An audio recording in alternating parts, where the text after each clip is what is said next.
నమస్కారం. మీ అందరికి బాను కథలలోకి స్వాగతం. చందన అవినాష్ అప్పగింతలు అయిపోయిన తర్వాత మాధవి కుమార్ వెళ్తుంటే అందరూ ఆపి భోజనాలు పెట్టించి పంపించారు. విజయ్, రవి తమను అర్థం చేసుకున్నందుకు కృతజ్ఞతలు చెప్పారు మాధవి, కుమార్. కారుతో పని అయిపోవడంతో మాధవిని తీసుకుని తన కారులో బయలుదేరాడు కుమార్.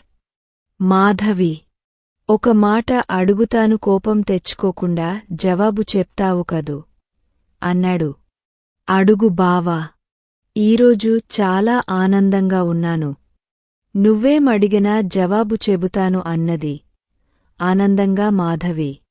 మరి ఇవాళ నువ్వు మధ్యాహ్నం చెప్పిన మాటలు మొన్న నాకు చెప్పాలనుకున్న లా మాటల్లోనివా అని అడిగాడు. అవును బావా. అవన్నీ చెప్పి నిన్ను ఒప్పిస్తే సరిపోతుంది కదా అనుకున్నాను. నువ్వేమో ఒక్క మాట కూడా వినవు అన్నావు, అందుకే ఇలా చెప్పాల్సి వచ్చింది అన్నది మాధవి. నిన్న చెప్పమని అడిగితే నీకు ఒక్కడికే చెప్పను అన్నావు. ఊరందరి ముందు చెబుతావా అన్నాను. నిజంగా ఊరందరి ముందే చెప్పావు అంటూ నవ్వాడు. వాడెవడో బావి తవ్వే వరకు ఉండి నీళ్లు పడే టైంలో వెళ్ళిపోయాడట. అలా నీ చుట్టూ నీ వెనకాలే తిరుగుతూ ఉండి కరెక్ట్గా నువ్వు నాతోనే చెప్తూ ఉంటే వినే అదృష్టాన్ని కోల్పోయాను. నువ్వు నేను గదిలో ఎంత చక్కగా చెప్పుకుంటూ ఆనందంగా ఉండేవాళ్లం. ఏదో చిరాకులో ఉండి వినలేదు. అయినా నేనంటే ఇష్టమని అంతమందిలో చెప్పడం కూడా చాలా బాగా ఉంది. ఇది ఒక మధుర జ్ఞాపకం అనుకున్నాడు కుమార్. బావా, ఇప్పుడు గణేష్ బావా, మాలతి అక్క ఇంట్లోనే ఉంటారా అని అడిగింది మాధవి. ఎందుకు మాధవి అలా అడుగుతున్నావు అని అడిగాడు కుమార్. నీతో మాట్లాడాలి బావా అన్నది మాధవి. ఇంకా ఏం మాట్లాడుతావు మాధవి? చెప్పాల్సినవన్నీ చెప్పేశావుగా అని అడిగాడు. లేదు బావ, సగమే చెప్పాను. ఇంకా సగం చెప్పాలి చెప్పింది మాధవి. ఆ సగమే నువ్వు పూర్తిగా చెప్పడానికి దాదాపు గంటన్నర పైనే పట్టింది. ఇంకా ఏముంది చెప్పటానికి? ఇప్పుడు నేను చెప్పేది విను అన్నాడు కుమార్. ఏం మాట్లాడుతావు బావా అని ఆసక్తిగా కుమార్ వంక చూసింది మాధవి. నిన్ను చూసి చిన్నప్పుడు మీ తాతయ్య నిజంగా అలా చెప్పేవారా అని అడిగాడు కుమార్. ఎలా మాధవి అని అడిగింది మాధవి. అడిగింది ఆమెకి అర్థం కాలేదు. నీకు ప్రేమించే మొగు అని ఆపి ఎలాగో అనిపించి, భర్త వస్తాడని చిన్నప్పుడే చెప్పేవారు అని చెప్పావు. నిజంగా తాతయ్య అలా చెప్పారా అడిగాడు. అవును బావా. తాతయ్య నన్ను ఎప్పుడు చూసి అలా అంటూ ఉండేవాడు మాధవి ఆవలిస్తూ చెప్పింది. మీ తాతయ్య చెప్పింది నిజమే మాధవి. నిన్ను చిన్నప్పటినుంచి ఒక్కడు ఇష్టపడేవాడు అని చెప్పాడు. ఏం టిబావా మాధవి అర్థం కాక అడిగింది. అవును మాధవి. చిన్నప్పటినుంచి నిన్ను ఒక వ్యక్తి ఇష్టపడుతూ ఉండేవాడు. నిన్ను ఎప్పుడు చూస్తూ ఉండేవాడు. నేను కూడా వాణ్ణి చూస్తూ పెరిగాను. నువ్వు కనిపెట్టు. అతడు ఎవరో తెలుసుకో అన్నాడు. వెంటనే మాధవి బావా అని పెద్దగా అరిచేసరికి ఉలిక్కిపడి బ్రేక్ వేసి, ఏం టిమాధవి అని కుమార్ కంగారుగా అడిగాడు. నువ్వు ఈశ్వర్ అంకుల్ చెప్పినప్పటినుంచి వదలకుండా పట్టుకుని ఉంటే నువ్వు కూడా నన్ను ఇష్టపడుతున్నావేమో అనుకున్నాను. ఒకవేళ నన్ను ఇష్టపడకపోయినా పర్వాలేదు, బాధ్యత అనుకున్నా పరవాలేదు. ఈశ్వర్ అంకుల్ చెప్పాక నువ్వు నన్ను వదలవు అని మాత్రం అర్థమైంది. అది చాలు నాకు. ఎవరు ఎవరిని ప్రేమించిన చివరికి ఉండాల్సింది బాధ్యతగానే. ఒకవేళ నువ్వు నన్ను ప్రేమించకపోయినా నువ్వు బాధ్యతగా ఉంటే చాలు. ఇప్పుడు అవినాష్ చందనని ప్రేమించి పెళ్లి చేసుకున్నాడు కదా, అతడు ఏమన్నా చందన పేరుతో తాజ్ మహల్ ఏమన్నా కట్టిస్తాడా ఏమిటి? బాధ్యతగా ఉంటాడు. నువ్వు అలా ఉంటావు చాలు అని నేను తృప్తిపడుతున్నాను. అసలు ఈరోజు చాలా ఆనందంగా ఉన్నాను. ఇన్ని రోజులుగా నేను పడుతున్న బాధ ఈనాటికి తీరిపోయింది. ఇప్పుడు నువ్వేమీ మాట్లాడొద్దు అంది మాధవి. నువ్వెందుకు మాధవి? ఇప్పుడు ఈ మాటలన్నీ చెప్పావు.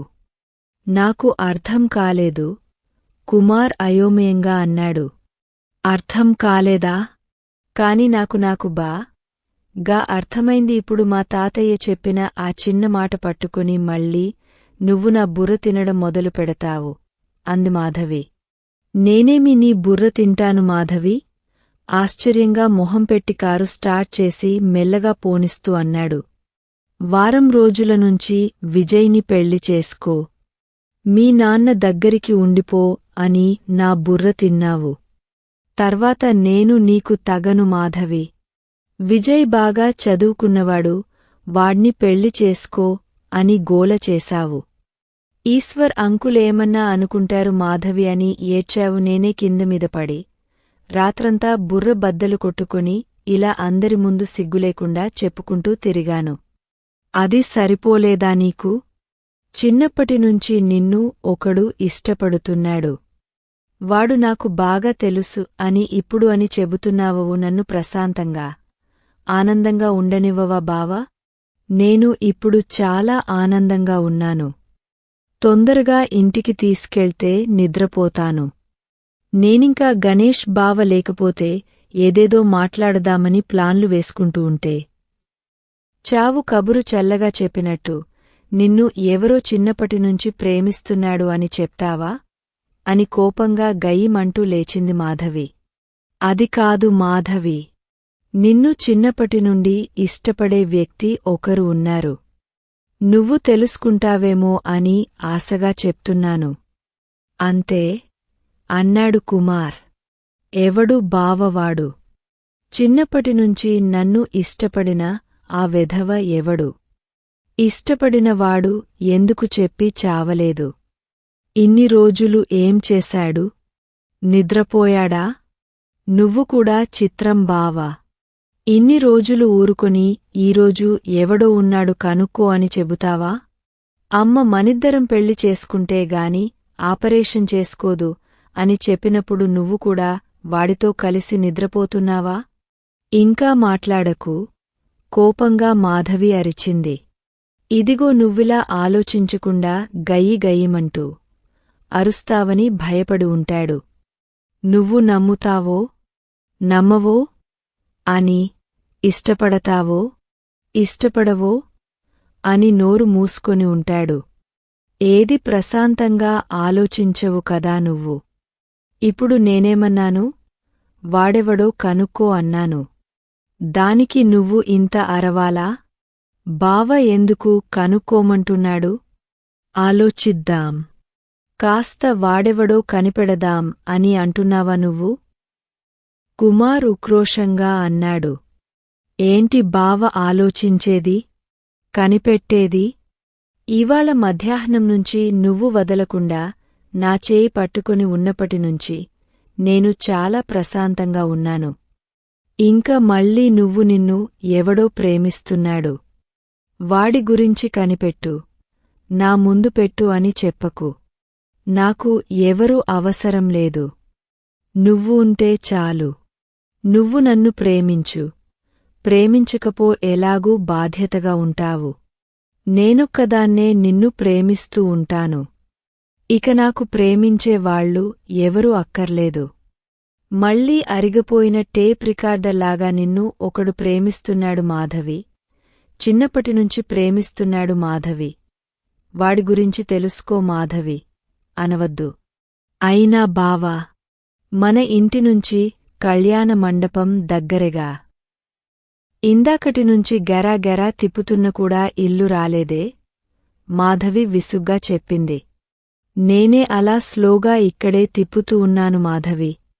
ఇంటికి వెళ్తే అందరూ ఉంటారు. వాళ్ళ ముందు నేను మాట్లాడలేను కదా. ఇక్కడ అయితే మాట్లాడగలను. కుమార్ బ్రతిమలాడుతున్నట్టు ముఖం పెట్టి అన్నాడు. ఇప్పుడు కనుక్కొని నన్ను ఏమి చేయమంటావు? నువ్వు ఏమి చేస్తావు? మళ్ళీ భూమి గుండ్రంగా ఉంది అన్నట్టు పాతపాటే పాడుతావా?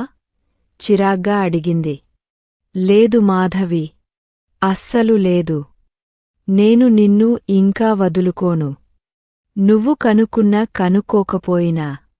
ఇంకా ఈ జన్మకు నాకు నువ్వు, నీకు నేను చాలు అన్నాడు కుమార్ గట్టిగా. ఛీ బావా ఛీ, నేను ఒకదాన్ని. ఇందాకనుంచి నా చేయి పట్టుకుని ఉంటే కార్లో కూడా నాతో అలాగే చేయి పట్టుకుని ఉంటావు అనుకున్నాను. ఇందాక మనిద్దరం కలిసి చూద్దాం అంటూ ప్రేమగా నవ్వావుగా. అలాగే నవ్వుతూ ఉంటావు అనుకున్నాను. ఇంకా ఏమిటేమిటో ఊహించుకున్నాను. నీతో లా మాట్లాడాలని అనుకున్నాను కాని నువ్వు నన్ను పెద్ద డిటెక్టివ్ని చేసి ఎవడినో కనిపెట్టమంటున్నావు. నీ గురించి ఇందాక అలా ఊహించుకున్నందుకు నా చెప్పుతో నేను కొట్టుకోవాలి. మాధవి కోపంగా తలమీద కొట్టుకుంటూ అరిచింది.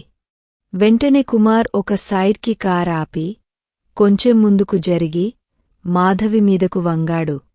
బావ నేను చెప్పగానే ఏదో చేస్తున్నాడు అనుకుంటూ ఒక్క క్షణం టెన్షన్ పడింది మాధవి. ఆమె గుండె వేగంగా కొట్టుకోవడం మొదలైంది. తాను ఏం చెప్పాలనుకున్నది మర్చిపోయింది. అలా వంగిన కుమార్ తన చేతిని పైకి లేపి ముందుకు తీసుకెళ్లాడు. మాధవి కళ్ళు పెద్దవి చేసి కుమార్ వంకే చూస్తూ ఉంది. వెంటనే కుమార్ తన గడ్డం పట్టుకుని, అలా ఫీల్ అవ్వకు మాధవి. నువ్వు కోరినట్టే నీ చేయి పట్టుకుని ఉంటాను మాధవి. ప్రేమగా నవ్వుతూ ఉంటాను మాధవి. నువ్వు ఊహించుకున్న ఏమిటేమిటో నాకు అర్థం కాలేదు మాధవి. అవి ఏమిటో చెబితే అవి కూడా చేసేస్తాను మాధవి. నువ్వు చెప్పాలనుకున్న లా మాటలు వింటాను మాధవి. కాని నాది ఒకే ఒక కోరిక మాధవి. నిన్ను చిన్నప్పటినుంచి ఇష్టపడుతున్నవాడు ఎవరో కనుకో మాధవి. ఒక 2 రోజులు వారి గురించి వాడెవడో అని ఆలోచించు మాధవి. నేను ఎందుకు చెబుతున్నానో అర్థం చేసుకో మాధవి. వాడెవడో కనుక్కోకపోయినా, నువ్వు ఇంకా నన్ను ఇష్టపడిన పడకపోయినా, నేను మాత్రం నిన్ను వదలను మాధవి అన్నాడు కుమార్ బ్రతిమిలాడుతూ. అంతే, ఒక్క క్షణం షాక్కు గురి అయింది. రెండో క్షణంలో ఆమెకు నవ్వు వచ్చింది. ఇంక మాధవి నవ్వడం మొదలుపెట్టింది. మొన్న నీరసంగా ఉండటం వల్ల ఎక్కువ నవ్వలేకపోయింది. కాని ఇవాళ ఆనందంగా ఉండటం వల్ల పగలబడి నవ్వుతూనే ఉంది. మొన్న కుమార్ బ్రతిమలాడిన మాటలు, ఇప్పుడు బ్రతిమిలాడుతున్న మాటలు అన్నీ ఇంకా నవ్వేలా చేశాయి. పైగా నువ్వు ఊహించుకున్న ఏమిటేమిటో నాకు అర్థం కాలేదు మాధవి. అవేంటో నువ్వు చెబితే చేసేస్తాను మాధవి అనేసరికి ఇంకా మాటలకి నవ్వు వచ్చింది. అయితే నవ్వుతోపాటు తన కుమార్ బావమీద మాధవికి ప్రేమ ఇంకా పొంగపోయింది. మాధవి అలా నవ్వుతూ ఉంటే కుమార్ కూడా ఏమీ ఫీల్ అవ్వకుండా ఆనందంగానే చూస్తూ ఉండేసరికి ఇంకా తన మనసులో ఫీలింగ్ పెరిగిపోతూ ఉంది. సరే బావా, నువ్వు చెప్పినట్టే చేస్తాను. వాడెవడైనా కాని నాకు అనవసరం. నాకు నువ్వు తప్ప ఇంకెవరూ అక్కరలేదు. కాని నీ తృప్తి కోసం, నీ సంతోషం కోసం ఆలోచిస్తాను. వాడెవడో కనుక్కోవడానికి కాదు, నీకోసం వెతుకుతాను. ఎందుకంటే నువ్వు కోపంగా చూసి ఆర్డర్ వేస్తే చాలు చచ్చినట్టు చేస్తాను అని తెలిసిన కూడా అలా చేయకుండా ఇలా బ్రతిమిలాడుతున్నావు కాబట్టి. నాకు అది నచ్చింది కాబట్టి నీకోసం వాడి గురించి ఆలోచిస్తాను. కాని 2 రోజులు మాత్రమే. 2 రోజుల్లో వాడు తెలిస్తే తెలిసాడు, పోతే పోయాడు, నాకు అనవసరం.